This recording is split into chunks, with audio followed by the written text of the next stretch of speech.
When I reached the station, I did not stop at the ticket office. I had never bought a ticket in my life, but dashed straight to the platform. The Lucknow Express was just moving out. The train had still to pick up speed, and I should have been able to jump into one of the carriage. But I hesitated. For some reason I can't explain, and I lost the chance to get away. When the train had gone, I found myself standing alone on the deserted platform. I had no idea where to spend the night. I had no friends, believing the friends were more terrible than help. And I did not want to make anyone curious by staying at one of the small hotels near the station. The only person I knew really well was the man I had robbed. Leaving the station, I walked slowly through the bazaar. In my short career as a thief, I had made a study of men's faces when they had lost their goods. The greedy man showed fear, the rich man showed anger, the poor man showed acceptance. But I knew that Anil's face, when he discovered the theft, would show only a touch of sadness. Not for the loss of money, but for the loss of trust. I found myself in the maiden and sat down on a bench. The night was chilly. It was early November. At a light drizzle added to my discomfort. Soon it was raining quite heavily. My shirt and pajamas stuck to my skin, and a cold wind blew the rain across my face. Now, what happened? When Hari reached the station, he straight away went to the platform without buying a ticket, as he had never bought a ticket in his life. So he had always travelled without a ticket. When he reached the platform, the Lucknow Express in which he had to go was just leaving the platform. The train was still slow, so he could have easily jumped and got on one of the carriages. But he did not do so. There was a bit hesitation in him. Even he didn't understand why he had that hesitation inside him, and because of that he could not board the train. After some time, when the train had left, Hari found himself all alone at the empty platform. Now Hari did not know where would he spend the night. He did not have any friends whom he could go to, as he used to think that friends were more for a terrible than being helpful. So he did not even want to stay at any of the small hotels, as they would attract attention. So he knew only one person very well, and he had robbed him as well. So as Hari was walking through the bazaar after leaving the station, he was thinking of his observation as a thief. In a short career span, he had realized that although everybody from rich to poor shows different reactions to losing their goods, but Anil would only be a little sad. That too would not be because of the loss of money, but because he has lost trust that he had on Hari. He would be sad that he trusted someone so much and the person had betrayed him. Hari was walking when he reached at the park, and he sat on the bench.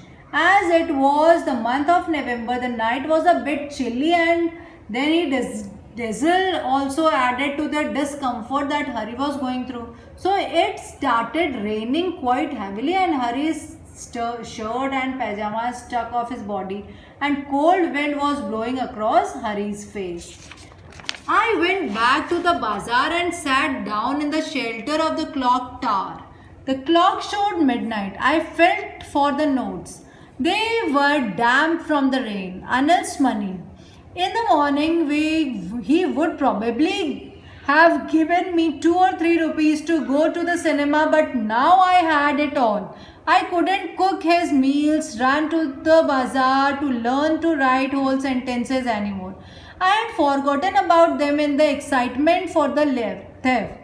Whole sentences I knew could one day bring me more than a few hundred rupees. It was a simple matter to steal, and sometimes just as simple to be caught.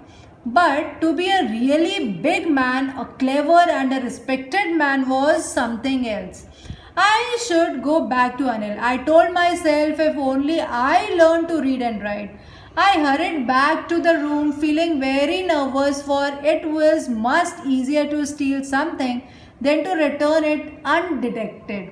I opened the door quietly, then stood in the doorway. In clouded moonlight, Anil was still asleep. I crept to the head of the bed and my head came up with the notes. I felt his breath on my hand. I remained still for a minute. Then my hand founded the edge of the mattress and slipped under it with the notes. I woke late next morning to find that Anil had already made the tea. He stretched out his hand towards me. There was a 50 rupee note between his fingers. My heart sank. I thought I had been discovered. I made some money yesterday, he explained. Now you will be paid regularly. My spirits rose. But when I took the note, I saw it was still wet from the night's rain. Today we will start writing sentences, he said. He knew, but neither his lips nor his eyes showed anything. I smiled at Anil in most appealing way, and the smile came by itself without any effort. So children, then Hari went back towards the bazaar and sat under the shelter of the clock tower to escape getting wet. It was 12 o'clock by the clock tower and Hari checked the notes and they were wet. Why they were wet? Because of the rain.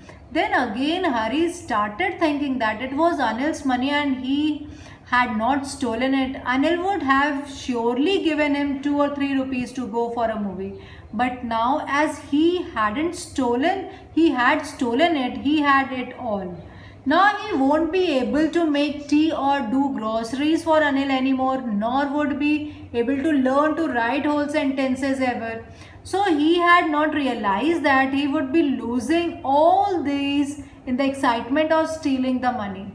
He knew that if he could learn to read and write, he could earn much more money than these few hundred rupees, and that too honestly. So he knew that it was very easy to steal something from someone, but sometimes it was that easy to get caught as well. So he knew that, so if he learned to read and write, he could surely become a big and respected man one day. Then Hari told himself that he should go back if he wanted to learn to read and write, and also if he wanted to be a big man one day. Hari went back to Anil's room and was very nervous because he knew that it was much more difficult to return stolen things without being caught than actually stealing it. Hari went to the hallway and stood there as the moonlight was still falling over the bed. Anil was still asleep. Hari went near the head of the bed and took out the notes. As he was going near the mattress, his hand could feel Anil's breath on his hand. Hari became still for a moment, found the edge of the mattress and finally slipped the notes under it. And what happened in the next morning? Next morning, Hari woke up a little late and Anil had already made the tea by then. Anil extended his hand towards Hari and had a 50 rupee note in his hand.